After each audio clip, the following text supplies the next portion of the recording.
Marami na akong nagawang videos na in-upload dito sa YouTube channel and even in my Facebook profile. And kahit na may mga ginawa na akong videos, marami pa rin katanong sa akin paano ba ang trading. Now, let's try this one. Tuturuan kita kung paano nga bang forex trading habang kumakain ng gelato.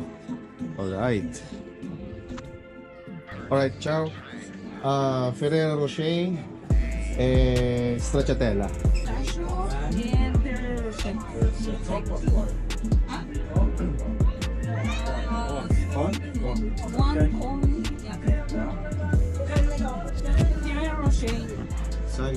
Grazie mille. Yes, buono. Alright. So ano nga ba ang forex trading? Sa madaling salita, ang forex trading ay palitan ng pera. Panikapalit ka ng pera, dalawang pera ang pinag-uusapan natin. Dalawang currency. Parang itong gelato, dalawa ang flavor. Yung isa is stracciatella at yung isa naman is Ferrero Rocher. Pag nagka-trade ka, kailangan mong malaman kung aling currency ang magiging mas malakas para yun ang bibilihin natin. For example, US dollar versus Philippine peso. Alin sa kanilang dalawa ang magiging mas malakas? Or euro versus US dollar. Alin sa kanilang dalawa ang magiging mas malakas? Parang itong gelato. Alin sa kanilang dalawa ang mas masarap? Gusto, yun ang uunahin natin kakainin. Yung stracciatella ba? Or yung Ferrero Rocher? Palaging dalawa ang naglalaban. So para malaman mo kung alin sa kanilang dalawa ang mas malakas or magiging mas malakas, may mga analysis na tinatawag. Ito yung mga bagay or mga factors na mag-determine or makakatulong sa'yo para malaman mo kung sino sa kanilang dalawa ang bibilihin natin.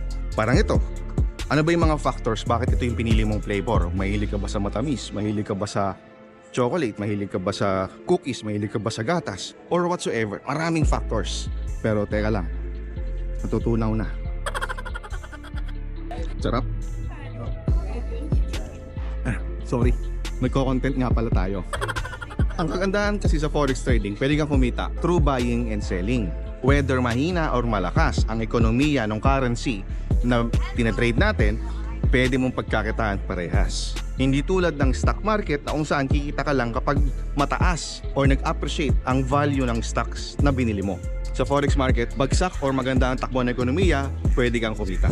Hindi tulad sa ice cream or hindi masarap yung flavor na nakuha mo, madidismaya ka. Pero sa gelato dito sa Italy, nako, hindi ka madidismaya. Napakasarap.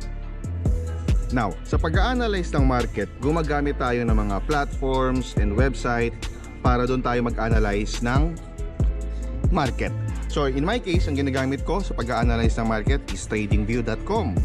Libre yun.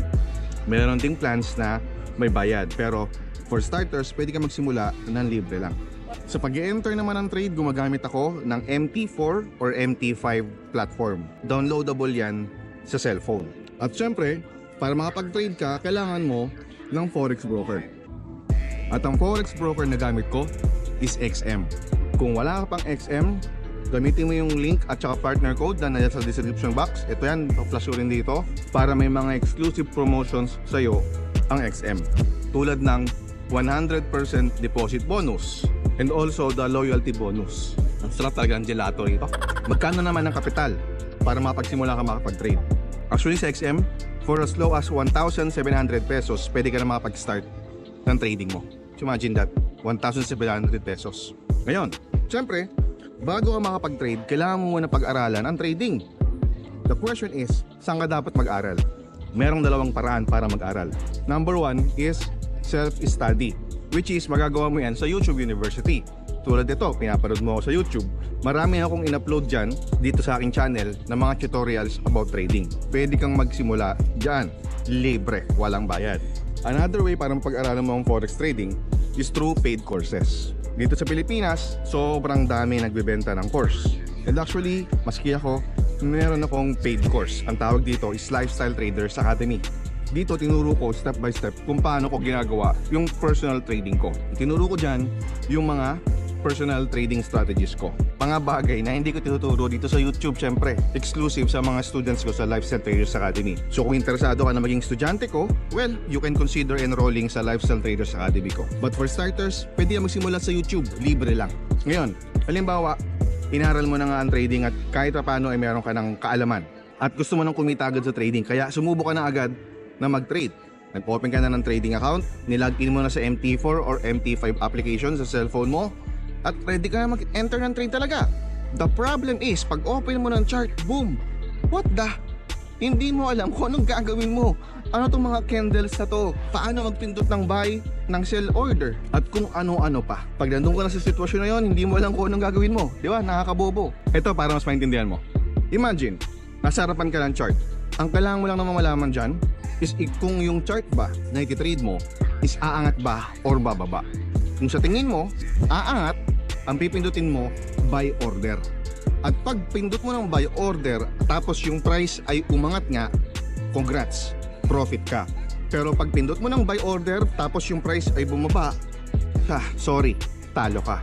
Ngayon, kung sa tingin mo naman, yung market na tinitignan mo ay pababa, ang pipindutin mo, sell order. Pag bumaba nga yung price, congrats, profit ka. Pero pag pindot mo ng sell order, umangat yung price, sorry, talo ka.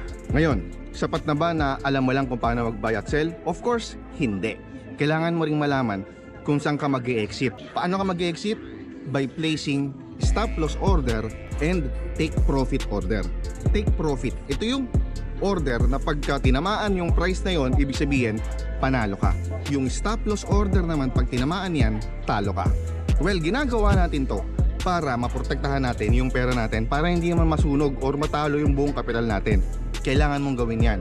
Alam kong ayaw mong matalo, pero sa trading, kailangan mong tanggapin na hindi palaging puro panalo. May mga pagkakataon din na matatalo ka. Kapag ikaw yung tipo ng trader na ayaw mong tumanggap ng pagkatalo, trust me, masusunog lang lagi yung pera mo. So, most likely, may tanong ka sa akin, natatalo ba ako? Of course! Walang trader na puro panalo lang. May talo at may talo yan. Ang importante rito is alam mo kung paano mo poprotektahan yung kapital mo at alam mo kung paano mo manage yung risk at yung money mo. Kaya dapat pag nag-enter ka ng trade, whether buy or sell yan, maglagay ka dapat ng stop loss. Ngayon, alam mo na kung paano mag-buy at sell, alam mo na kung paano maglagay ng stop loss at take profit. Ang next question is, ano ba talaga yung mismong trading strategy na gagamitin mo? Paano mo malalaman kung aangat ba or bababa ang market? Ano ba yung mga hanapin mo sa chart? Yan yung mga bagay na mas kailangan mong magtuon ng oras na pag-aralan. Dahil mauubos ko na yung gelato ko, hindi ko na madidiscuss yan dito. Kaya ang assignment mo ngayon, number 1, kailangan mo ng trading account. Gawa ka na ng trading account. Yung link nasa description box.